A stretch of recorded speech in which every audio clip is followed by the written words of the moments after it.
Good morning, everyone, and good afternoon to some of our global Sangha. First, I would like to honour my mother, who is here visiting for a few days. It's really important that we honour our parents and our grandparents. And in the same way, we honour our lineage holders in our tradition too. We chant the names of the ancestors. So, special bow to you, my mother.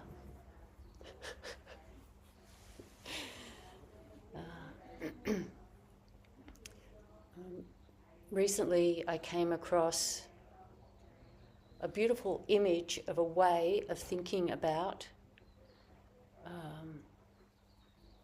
our mind and how to work with our mind. And the image is that we're in a clearing in the middle of a vast forest, and we're sitting in the middle of the clearing in a forest.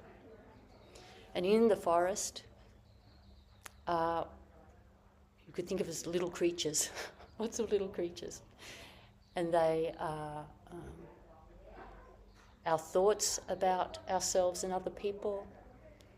They're our opinions, our emotions, our tones. And they've all got there through all the experiences of our life, the things that happened to us and the meaning that we made from those things that happened to us, that formulate our view. And this is an image that I think is a good way to think of the way the Buddhist teachings talk about the unconscious is the alaya vijnana. And so I just want to briefly go through that 8 consciousness model and then talk more about this image of a forest and being in a clearing and how that might be helpful for us. So the 8 consciousness model, which is a model I have found extremely helpful in my life. It's like a Buddhist psychology. It's in the Samdhi Namochana Sutra. There's the first 6 consciousnesses, which we're all familiar with: sight, hearing, taste, sensation, smell, and in the Buddhist tradition, mind.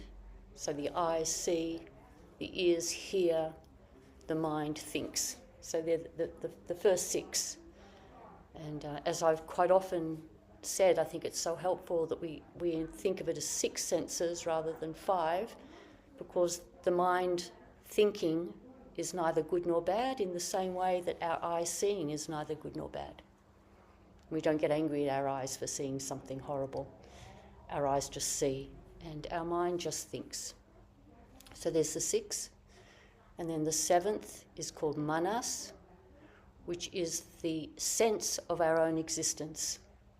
This is its own consciousness, and it's a particular thing that humans have very strongly, a sense of our own existence, an identification with our thoughts and feelings and our experiences as who we are.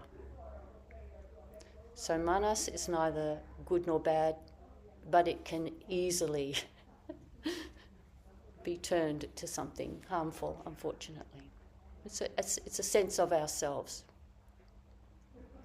And the mistake that manas makes, or that we make in this consciousness, is thinking of ourselves as a separate, independent thing, and thinking of others as separate, independent things.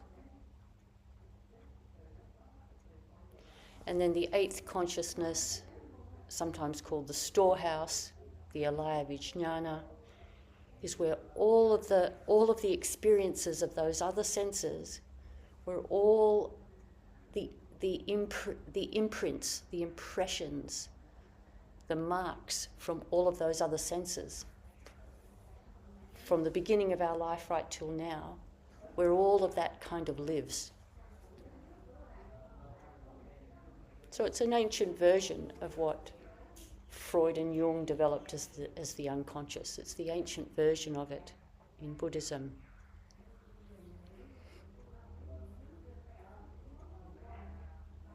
And so in this image of being in a clearing in the forest, and I've been working with this lately and just really enjoying it, if we see ourselves sitting in the clearing, I imagine the clearing being sort of like a bit larger than this room. So there's plenty of sunlight, grass, we're just sitting in the clearing, but the forest goes back. So far we don't know where the edge of it is. And in the forest is all these impressions. And we're sitting in the clearing and something happens, and we think of it as like a little creature comes out, and it could be the angry voice that comes out and says, you shouldn't put up with that, or whatever it thinks. Or it could be the voice that gets wounded very easily, that comes out and goes, that's so unfair, that shouldn't have happened to me. There's so many of these voices, little creatures that are coming out. So then to work with this, we can think of they come out, and what we do next determines what they're like when they go back. So they come out, and we have this moment, because we're practitioners, to think, oh, here is this one that's come out. Here's this particular one. Maybe the one that's sort of self-deprecating. Whatever it might be, it comes out. And we have this opportunity, because it's come out into the light. It was in the dark of the forest, it's come into the light. And we have an opportunity to go like, oh, hold on a second. You have visited me so many times. I might want to see if this can be different in the future. Not the same old one again. And so we can relate to it a little differently, and we might be able to just put the brakes on a little bit. Not harsh, but just go like, just going to try and not feed that particular pattern. Just going to try and not feed it so much. And when we do that, then when the time passes, the moment passes, and it goes back into the forest, it may go back just a little less angry, or a little less judgmental, or a little less scared, a little less arrogant, whatever it might be. It just goes back a little less. And then next time it comes out, it gets a little easier to work with, and it goes back again a little less of whatever that tendency was, which we can call it unwholesome, but basically it's deluded, it's inaccurate. So each time it comes out, we cleanse it a little of its inaccuracy, and then it goes back.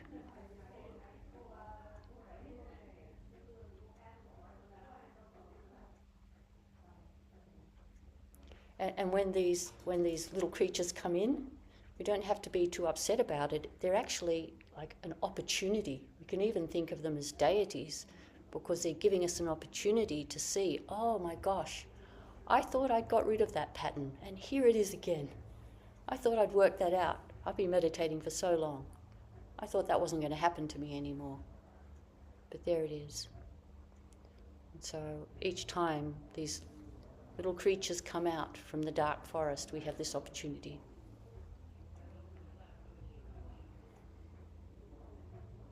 And over time, this is the idea of purifying the alaya. Over time, they become so faint and so transparent that by the last time they come out, maybe the last time, we can never know, as they go back, they've kind of faded out completely, and there's nothing left to go back into that dark forest. And that's how the alaya gets purified, so there's no more in a perfect situation, eventual situation from what we would think of as many lifetimes of practice. There is no surprises to come out of the forest anymore. It's purified. And so for us, just regular mortals who are practicing, there's probably always going to be some things coming out, but it really can be, we can really have faith that with years of practice, a lot less comes out of the forest, and it doesn't come out so fast. It comes out a little slower. And another way I've been thinking about this clearing is the clearing gets larger with practice, so that we have a little more time. When we have a feeling tone, we can begin to feel ourselves feeling maybe confused. And then we know, oh, I start to get confused, I start to panic. I worry what people are thinking of me, and there's this escalation. As we practice, we can think that this clearing gets wider. So when the first flavour of that starts to come, already we're kind of prepared. We're a little more prepared, and we can put our eye of awareness on it, our compassionate eye of awareness on it, and go, I don't want to go down this path. This is an old path, I know this path. I'm going to breathe. Just going to breathe. I'm going to breathe. And then maybe it doesn't even get to come out very far, and it goes back in. And in that, it's already lost some of its solidity, because it didn't, we didn't feed it.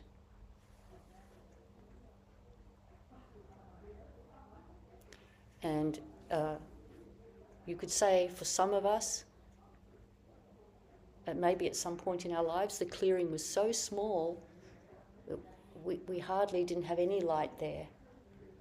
And things just arrived and kind of had control of us, and we couldn't even do anything about it. It was just all so fast.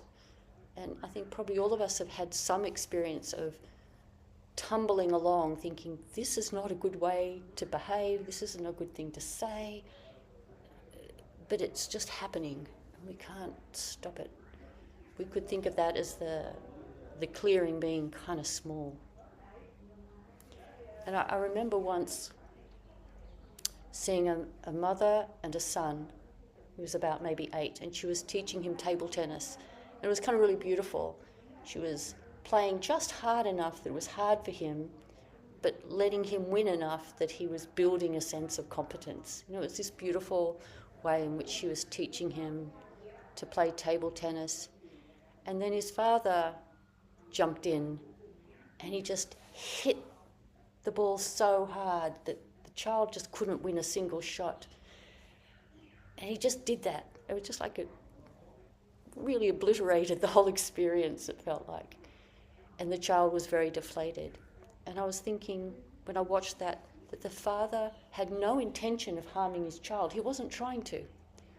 He was just, I imagine, of course I don't know, I was just observing.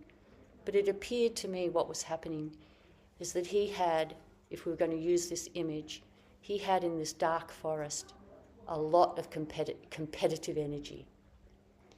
And without even meaning to, when this opportunity arose to play table tennis, bang, there it was, so fast. And he smashed with the paddles, smashed the ball. So the child had no chance whatsoever of striking it back. And he wasn't meaning to upset the child, you could see he wasn't meaning to. But that would be one way of thinking about it, that the clearing at that moment for that person was kind of small. And this history of competitive energy, just there it was, it came out so fast, and it got fed, and it went back. And so it's likely to come out again and be just as fast and just as hard again. And of course that would be a problem. That would create a lot of upset probably for that child for some time. Which then that child, we don't know, would have maybe internalised something that then became its own creature in the forest that would come out, I'm not good enough, or I have to fight to prove myself, or we don't know. So that's one way to think of this unconscious. And I really like images. It helps, I think, to have these images.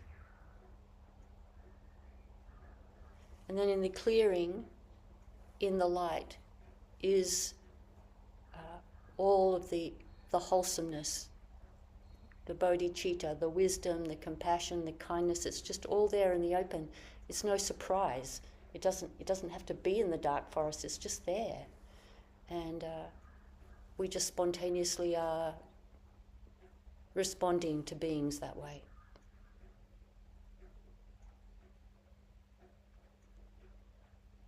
So it's sort of as beautiful, for me, it sounds like sort of a beautiful way to think about things. It is an exacting, and for us as practitioners, it takes discipline. When we feel that creature come out that we know very well, that has whatever unwholesome tendency, it arrives because circumstances happen. Someone says something, or an event occurs, or even sometimes we just have a thought a thought just arrives in our mind. Our practice is to notice and do something about it. Is to notice, here it is again. What am I going to do this time? Do I want to feed it and have it go back in the forest and come out again? Do I want to do that? Or do I want to do something different? So it takes it takes a lot of discipline, and there's nobody else watching. It's not as if there's anyone making it happen for us. It's all up to us. It's up to us to notice and then to do something different in our mind, and which is often followed by what we do with our action. So it's up to us. Which reminded me, as I was thinking about the kind of discipline component of this, it reminded me of one of the Lojong slogans. We've talked about this book a little bit, Training in Compassion, which is a Zen take on the Tibetan teachings of Lojong slogans. And there is one of them,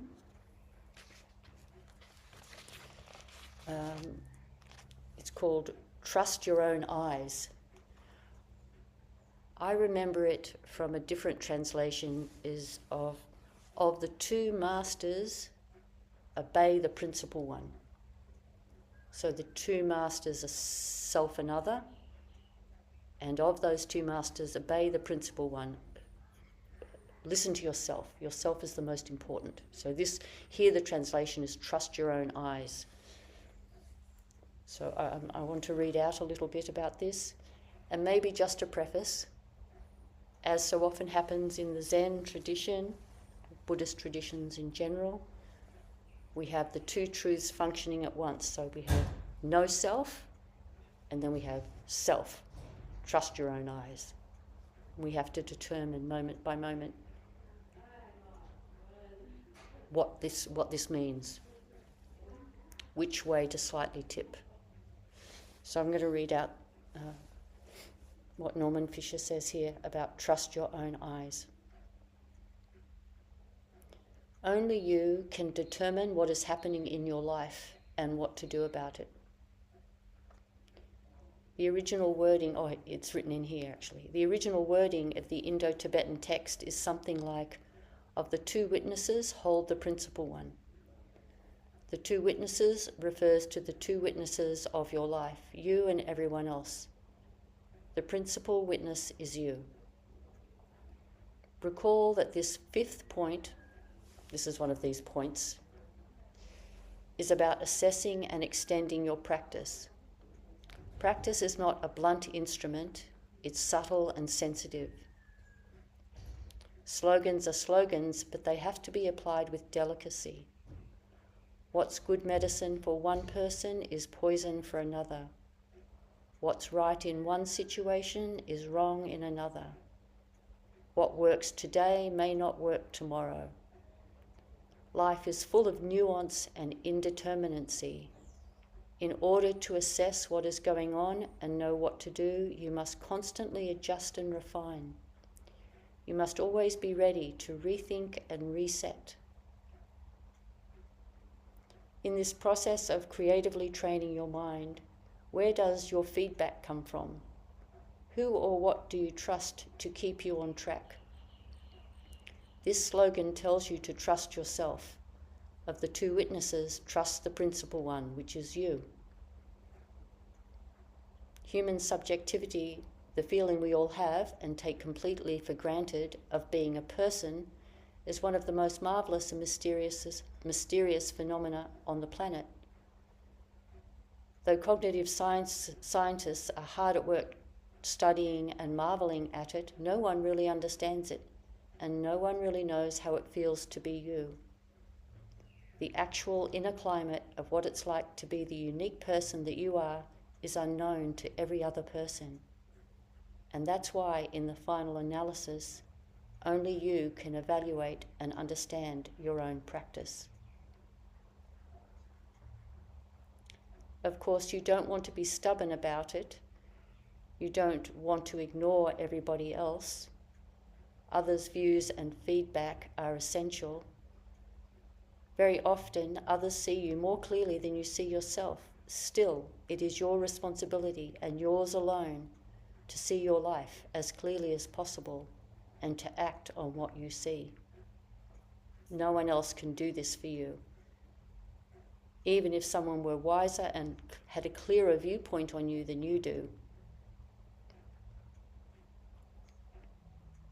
If that's so, if there's someone who sees you better than you can see yourself, even so, it's you and only you who can decide to take up that viewpoint and make it your own. It's not the opinion of others about you that, in the final analysis, matters. It's your own sense of your life that makes your life. If you give over the responsibility, then you become a wobbly person, constantly looking to the right and to the left to see what you are supposed to be doing and thinking. So I particularly like this line, still it is your responsibility and yours alone to see your life as clearly as possible and to act on what you see. And that sort of seeing clearly as possible fits with this kind of image of a clearing in the forest. Through our Zazen practice, we can make that clearing very clear. And then when things come, we see them coming. We see them arriving from the darkness of the forest. We see. And then we have time to take a breath.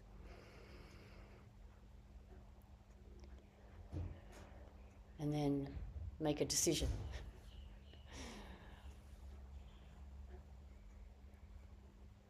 Maybe just to say something connecting to someone rather than saying something combative to someone.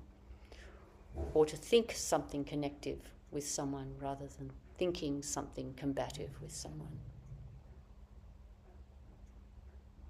And if we notice that we are having a thought that's kind of rolling around, we can say, okay, enough.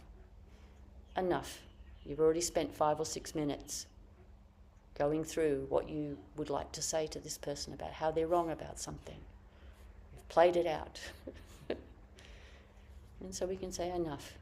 And as soon as we just say enough like that, even though maybe we've spent quite a few minutes actually playing out something that's a little unhealthy, when we say enough, we've begun or continued the act of purifying.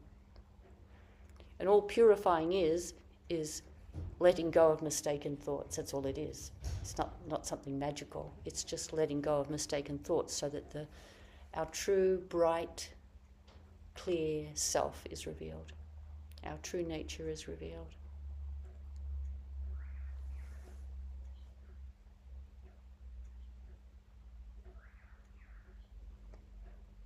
I did have some more things to read, but I'm not sure if I feel like reading them.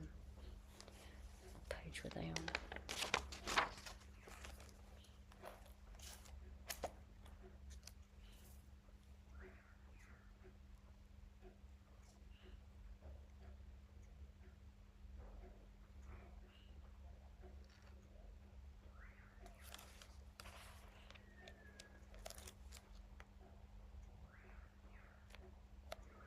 I can read just a couple of lines.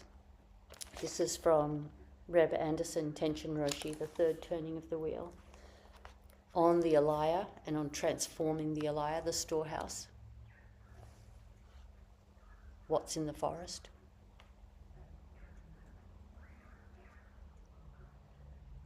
Oh, and this image of what's in the forest comes from Reb Anderson mentions in this book D.H. Lawrence, who talks about the unconscious this way. So it comes from D.H. Lawrence, this image of sitting in a clearing and creatures coming out from the forest.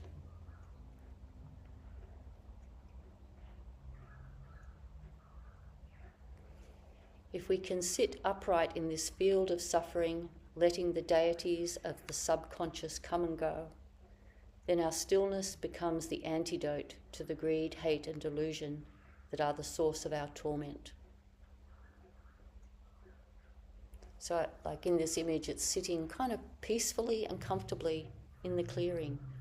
Just relaxed, the body's relaxed. And he refers to them as deities because when they come out, we have a chance.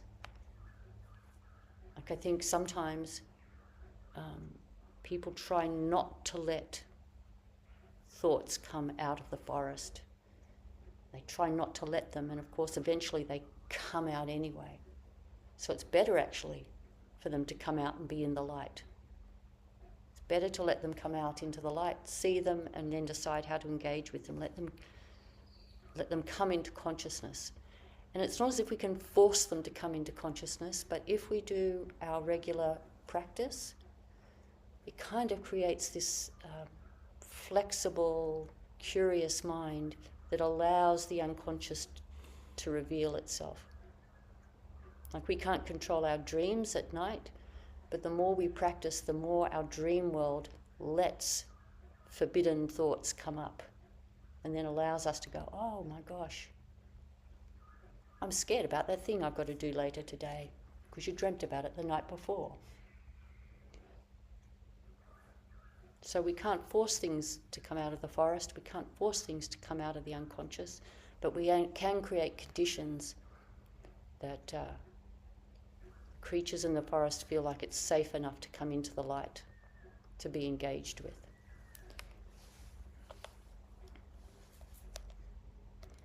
And just a little bit that Reb mentions here about this image, about these little creatures. They're all welcomed in uprightness. You don't send anybody back. Eventually, there isn't anyone out in the forest anymore. There are no more visitors. There is just sitting in the clearing, and that's all that's going on. This is how the storehouse consciousness is completely transformed.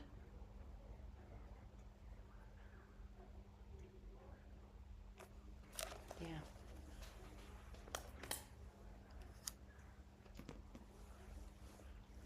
All right. Let's see if see our family online. Would anyone like to ask a question or comment?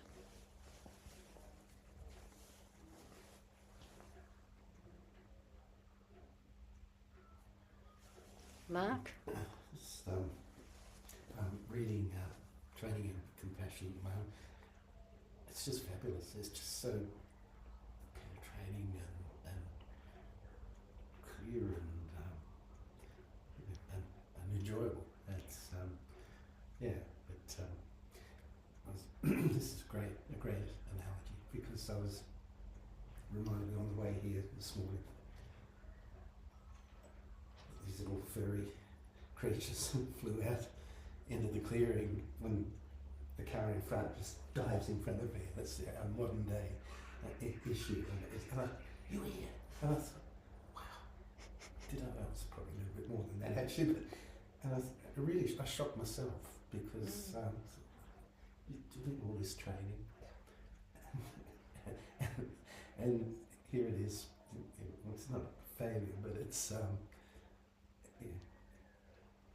it's just a moment of it's just guards down and it was just I disappointed myself, I suppose, is what I'm saying. So, All right, well, I was going to paraphrase a tiny bit. Please. So Mark was saying, first of all, that he's really enjoying reading the Training in Compassion book, but also that he noticed today, do you mind? You don't mind. Obviously you don't mind. That when he was driving, someone cut in front of him and he found himself swearing at that person, calling them an idiot. And he noticed that.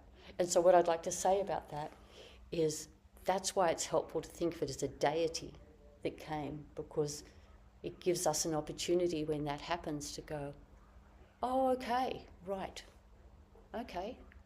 So like in that situation, then I think the good thing to do is to go and just make something up. That person's in a hurry, or that person has a habit of doing that because they grew up in a family where that's how their parents drove their cars, or it doesn't really matter, you can make up anything. Just to kind of pad out the idea of them being an idiot. Could add a little more. Maybe not just that. And hopefully they're not that at all, actually. So that's why it's good to think of it as a little deity.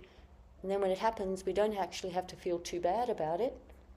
We then actually, right there, what we've done is we've just softened it, so then when it goes back next time, it won't be so much. But I also, just as a side point, no one else can hear you in the car. And as long as you're not really thinking bad thoughts, I don't think it's too bad to swear at people. As long as you don't mean it. You know what I mean? As long as you don't mean it. You just go like, oh, for God's sake. But you don't really mean it in a bad way.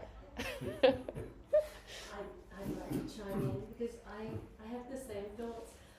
Buddha nature, and I just feel sometimes I let myself down, Neti, because I'm doing so much reading, and I feel like I've come so far, and then I have these sort of thoughts too, and it's hard sometimes. Right. But don't think of it as letting yourself down. Okay. This is why it's actually really lovely the way Reb talks about it as deities, as these are opportunities. If we didn't have the opportunities, we wouldn't be able to deepen in our practice. So, like, maybe if we do something fairly egregious, we can be disappointed in ourselves, but still think, like, here is my chance. Like, I missed it 3 minutes ago, but now I've got enough time. I said the wrong thing, I did the wrong thing, but now, or even when I get home tonight, now I have time. Now I have time to go, okay, what was really going on? Well, and so we should always do it that way. It's just always see it as opportunity, even if you're swearing terribly at somebody.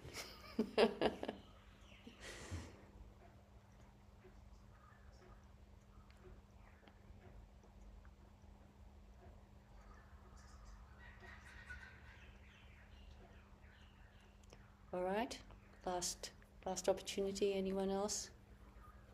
Fiona. Yeah, thanks. The clearing is a lovely image for me. I also relate to some unskillful. I was unskillful this week.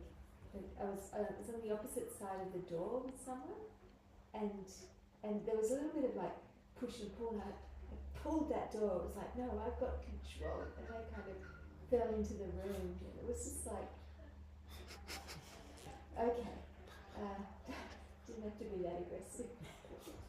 But the clearing is beautiful for me. Like when I was pregnant with my daughter, many years ago now, over 30 years ago, there was a beautiful day. Like enormous rain, it was cold, and there was this beautiful day, and I went for a walk, and I came on this clearing. I was sitting in the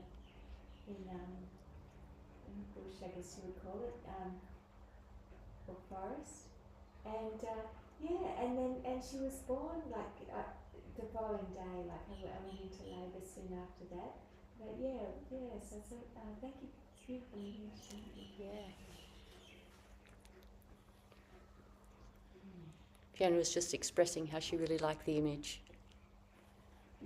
Francis. I just wanted to add on to what Fiona said.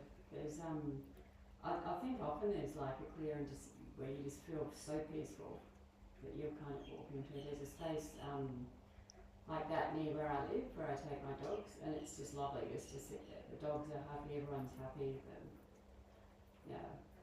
it's a really beautiful image. Yeah. So we could imagine that it's possible to live in that clearing like that all the time and have just nice little wholesome beings with us the whole time. And maybe just to make it interesting, the odd difficulty like, Brown snake. Yeah. All right. Okay, well, let's finish with our chanting and some bowing. I don't need my glasses. Being